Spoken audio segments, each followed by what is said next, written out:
Peace family, welcome back to the channel. It's Reaction Overlord. We're back with another video. Alright, so y'all know what time it is. It's spoiler time. We're about to do a full spoiler review for The Last of Us. This one we're going to be doing episode 3.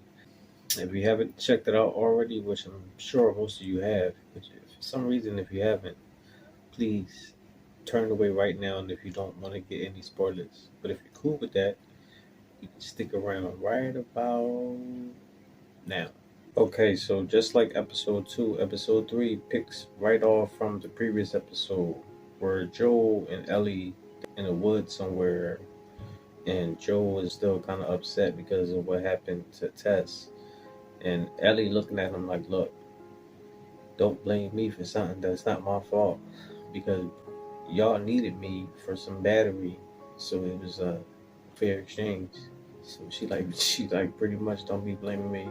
And he had this salty look on his face because he was mad, but at the same time, he kind of understood where she was coming from. He like that look like, damn, she is right. But he didn't want to say nothing, no. So they kept moving. Like it's still a 5-hour walk to get to his friend's house, but they stopped at some type of pit stop where he left some old stuff at. So he was trying to find it and look for it. And while he was doing that, Ellie was roaming around. Then she went in the other room. She found like this little hole in the floor, like to like some basement or something, like a trap door. When she went down there and she was rummaging through it, she seen like a zombie. He was like trapped, like underneath like the pillage, like the rocks and everything, debris that fell on him, so he couldn't move. And she like pulled out a knife and she started like cutting it in his head, making like the thing open up. And then she stabbed it. And Joe, he about to come look for her, but she came up or whatever, and they kept moving. As they was walking down the road, they seen like this plane that had crashed. And that's when Joe told Ellie about what happened during the beginning of the outbreak, how the cordyceps had mutated, and it was in the food supply, which everyone ate it Thursday. Friday morning, people got sick. Afternoon, they started biting people. And that happened September 26, 2003. And he said by Monday, the world was gone. So I'm just like, damn. It only took the weekend for the world to fall apart during this zombie outbreak. So then Joel and Ellie, they kept walking down a road where they see a pile of bones and old clothes from people who was buried there. And Joel was telling them that they wasn't infected, that the military probably executed them, which led to the flashback of the entire episode where that's where it really get good because you show my man Bill, who is the epitome of a prepper. Like he's like my hero on this episode. I ain't gonna lie to you. Because you see the military people, it goes all the way back to September 30th, 2003 in the flashback. And you see the military rounding up the people in the town, the people who they soon about to execute. But you see Bill like watching everybody from a camera that he got rigged up from his house, and he's hiding underneath his house, below his basement. Like it was crazy. You hear the military people coming in, they checking the basement, but he underneath the basement, like on the whole sub level, he got cameras and everything rigged up. And when everybody leave, he had the whole town to himself. Like it was so crazy. Like, and he did that for like 4 years to 2007, where you soon meet his partner Frank. And this is the part where it gets real interesting because Frank was trapped inside Bill's manhole and Bill had let him out.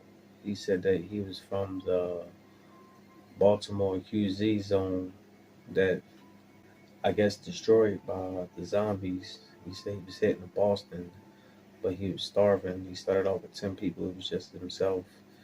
And he talked himself to a free meal with Bill. But then I thought Frank was like one of those looters, one of those people who try to like take his stuff. I thought he was going to try to ambush him, try to kill him and take his place for himself, or maybe he was there setting up for a gang of whole other people. But no, they end up falling in love together. Like I was like, okay, I guess when you in a world that's like with no people, and you bound to get torn apart at any given moment, that you try to find a bond with anyone you can. I don't know, but they fell in love with each other and they was living with each other for years. Frank started helping Bill with his projects and building the community because Frank was trying to get Bill to see that they can try to make some friends in the apocalypse, which they end up doing because from him radio different people throughout the years. At some point in time, they end up meeting Joe and Tess. Joe and Tess had came there, and of course Bill was wary of him, but Frank, he was pleasant and everything, and Joe and Bill was talking and pretty much trying to do the barter system. Joe was saying, if we need your help, we can call on you, vice versa. Joe can give him some stuff to help keep his fence and all that stuff together. So it was like a fair trade. And Joe told him that sooner or later that Ludus would come. And it was so funny because not long after that, Ludus did come. And just like Joe said, they'll come at night and they'll try to sneak and attack. And they did that, but Bill, he was ready, he's prepared. All his defense systems and everything was working. The fire system, the electric fence and everything, he was shooting at him. But when Frank had woke up and hearing all the commotion and everything and hearing Bill outside shooting at him, he went outside and it made Bill get shot because when Bill turned around to tell Frank to go in the house, one of the dudes shot him and Frank pulled him in the house and Bill was like, you know, bleeding out. He like called Joel, you can't be here alone. I left you a letter and different keys and all that stuff, so you'll be good. But because he bleeding out, you think he about to die, and like the screen go black.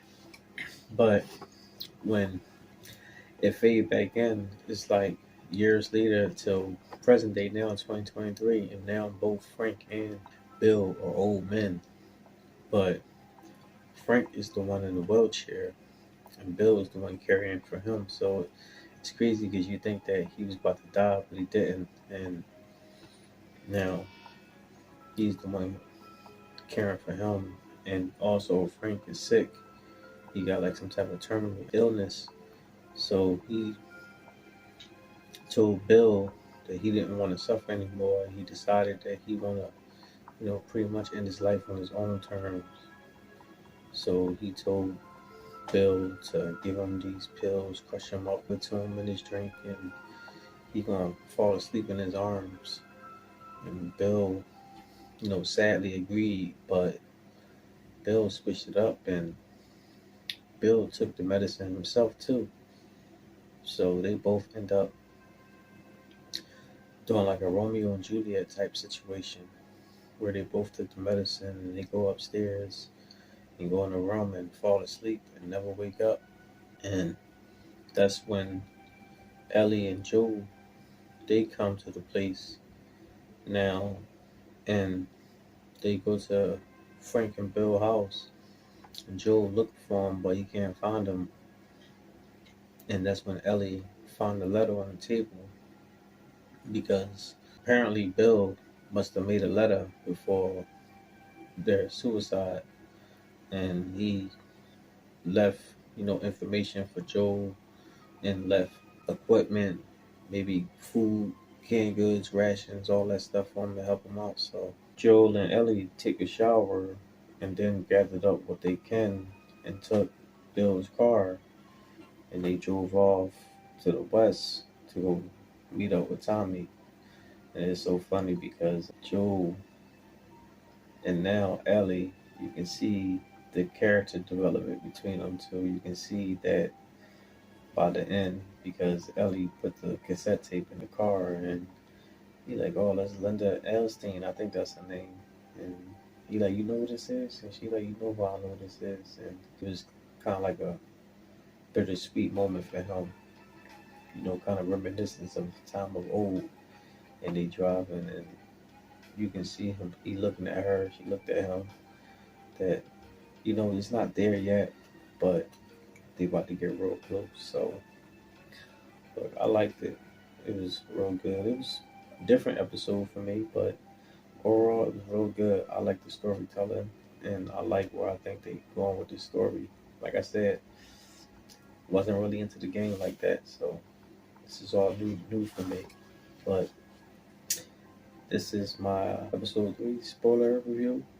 Stay tuned for episode 4.